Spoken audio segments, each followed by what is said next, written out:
আসসালামু আলাইকুম প্রিয় এসএসসি 2026 সালের পরীক্ষার্থীরা, হেলিকপ্টার মিলন আসছে। অর্থাৎ আমাদের সাবেক শিক্ষা প্রতিমন্ত্রী ছিল, তিনি হচ্ছে এহসানুল হক মিলন, যার নামটাই আসলে মূলত আতঙ্কের। কারণ কি, তার সময়কালে কোনো ধরনের কোনো দুর্নীতি, কোনো ধরনের কোনো নকল, কোনো কিচ্ছু হয় না।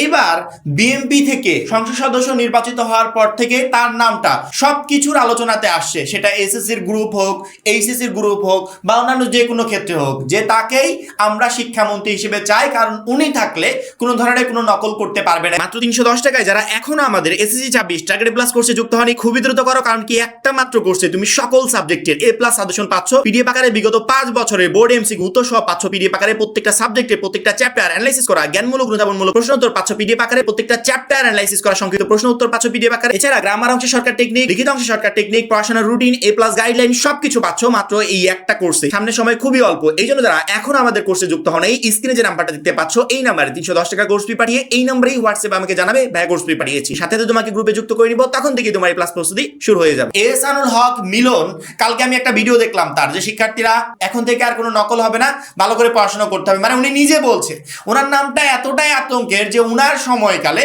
পাশের হার একবারে নিম্ন পর্যায়ে নেমে আসছিল। উনি নিজে, ওনার নাম হেলিকপ্টার মিলন। আমি কেন বললাম, উনি নিজে হেলিকপ্টার নিজের টাকা দিয়ে ভাড়া করে প্রত্যেকটা কেন্দ্র ভিজিট করতেন, সাথে কোনো বহর নিতেন না, কোনো কিছু না। হঠাৎ করে স্টুডেন্টরা পরীক্ষা দিচ্ছে, উনি কেন্দ্রে চলে আসছেন।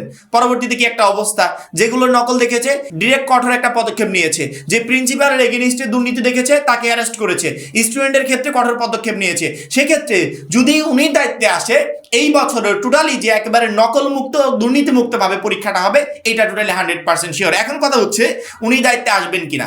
আমি কিছুক্ষণ আগে চ্যানেল 24 এবং 71 টিভি একটা নিউজ দেখছিলাম, এবং নিউজে সম্ভাব্য মন্ত্রী তালিকার লিস্ট প্রকাশ করা হচ্ছিল যে কে কোন মন্ত্রী হতে পারে, এবং দুইটা চ্যানেলের লিস্টেই আমি দেখলাম চ্যানেল 24 বলছে এহসানুল হক মিলন সবার থেকে এগিয়ে শিক্ষামন্ত্রী হওয়ার ক্ষেত্রে, আবার 71 টিভি বলছে এহসানুল হক মিলন সবার থেকে এগিয়ে শিক্ষামন্ত্রী হওয়ার ক্ষেত্রে। এবং ওনাকে নিয়ে যেহেতু ব্যাপক আলোচনা তৈরি হয়ে গেছে, সেক্ষেত্রে আমার মনে হয় শিক্ষামন্ত্রী এহসানুল হক মিলনই হবে। কারণ কি, সবাই ওনাকেই চাচ্ছে। যদি এহসানুল হক মিলন শিক্ষামন্ত্রী হয়, তাহলে এইটা সতর্ক সংকেত এসএসসি 26 নকলবাজদের জন্য। অর্থাৎ যারা নকল করার প্ল্যানিং করছে, আমি আশা করব যে আমার সাথে কানেক্টেড থাকা প্রত্যেকটা শিক্ষার্থীর মাইন্ডে কখনো নকল বা দুর্নীতিকে প্রশ্রয় দিয়ে পরীক্ষা দেওয়ার কোনো ইচ্ছা নেই। প্রত্যেকটা শিক্ষার্থী অবশ্যই মাস্ট বি নিজের যোগ্যতায় পরীক্ষার হলে যাবে, এবং সেই যোগ্যতায় পরীক্ষা দিয়ে ভালো একটা রেজাল্ট নিয়ে বাসায় আসতে পারবে। সেই ক্ষেত্রে শিক্ষামন্ত্রী কে হলো, এই বিষয়গুলো কোনো টেনশনের বিষয় না। যে ইচ্ছা সে হোক, আমি যাব আমার যোগ্যতায়, আমি পরীক্ষা দেবো, পরীক্ষা দিয়ে ভালো রেজাল্ট করব,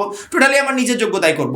এখানে শিক্ষামন্ত্রী কোনো কিছু ম্যাটার করে না। তারপরেও যারা নকল করবে বা যাদের প্রিপারেশন একবারে নর্মাল পর্যায়ে, চিন্তা ভাবনা করছে যে পরীক্ষার হলে গিয়ে আমি কারোর সাথে ডিসকাস করে লিখবো, বা পরীক্ষার হলে কোনো একটা সাপোর্ট নিয়ে যাওয়ার চেষ্টা করবো, হয়তো বা আমাদের স্কুলে যে টিচাররা আছে তারা যদি গার্ডে থাকে, সেক্ষেত্রে তারা আমাদেরকে সাপোর্ট করবে। এই ধারণা টোটালি মাথা থেকে ঝেড়ে ফেলে দাও।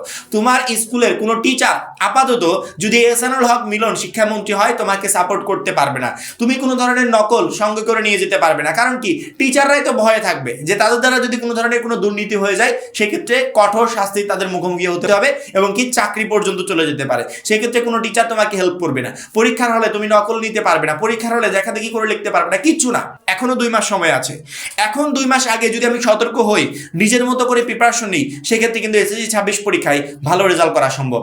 এমনও হতে পারে যে এসএসসি 26 পরীক্ষার ক্ষেত্রেও এবারও তিনি হেলিকপ্টার নিয়ে বিভিন্ন কেন্দ্রে হানা দিতে পারে, যে দেখি তো সুষ্ঠুভাবে পরীক্ষা হচ্ছে কিনা, দেখি তো নকল মুক্ত পরিবেশে পরীক্ষা হচ্ছে কিনা, যে কোনো কিছু হতে পারে। কারণ কি, ওনার সময়কালে উনি প্রায় বছরই এরকমই করতেন, এবং ওনার সময়কালে পরীক্ষাটা এমন ভাবে হতো, সেক্ষেত্রে পাশের হার যদি একেবারে নিম্ন পর্যায়ে নেমে আসে, তারপরও ডাজেন্ট ম্যাটার, উনি তারপরও টোটালি দুর্নীতি মুক্ত ভাবে একটা পরীক্ষা আয়োজন করার চেষ্টা করতেন। সেক্ষেত্রে আমরা আশা করছি যদি এইবার দায়িত্বে পায়, মানে দায়িত্বে পাওয়ার ক্ষেত্রে একবারে 90% ধরে রাখো যে উনি দায়িত্ব পাচ্ছে।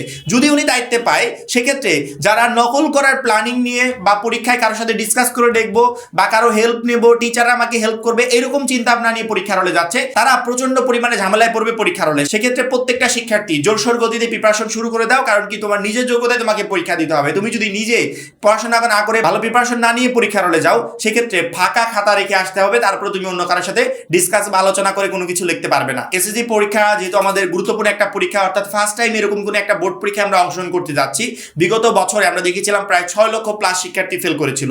এই বছরে যদি হল একটু কড়াকড়ি টাইট দিয়ে দেয়, সেক্ষেত্রে এই বছরও ওই রকম ফেলের হারটা থাকতে পারে। কিন্তু যারা প্রথম থেকে সিরিয়াস হবে আর নয়, তারা পরীক্ষায় একটা ভালো রেজাল্ট করতে পারবে। আমার কাজ, আমি পরীক্ষার্থীদেরকে যেহেতু এতগুলো বছর যাবত এই এসএসসি ব্যাচ নিয়ে কাজ করি, প্রতি বছর রেজাল্টটা কেমন হয়, প্রতি বছর হলের গার্ড কেমন হয়, দায়িত্বে কেমন হয়, টোটাল এভরিথিং আমাদের জানা। সেক্ষেত্রে আমি এই জায়গা থেকে তোমাদের একটু অ্যালার্ট করতে পারি, সতর্ক করতে পারি।